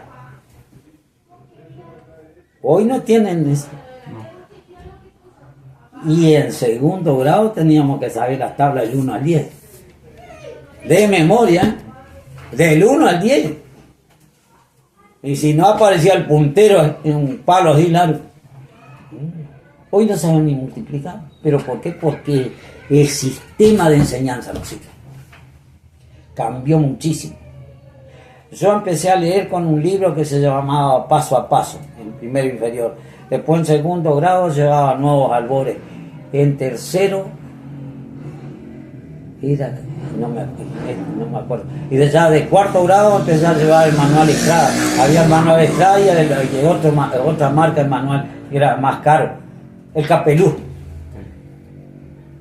Y bueno, yo llevaba ya de tercero ya empezaba el manual.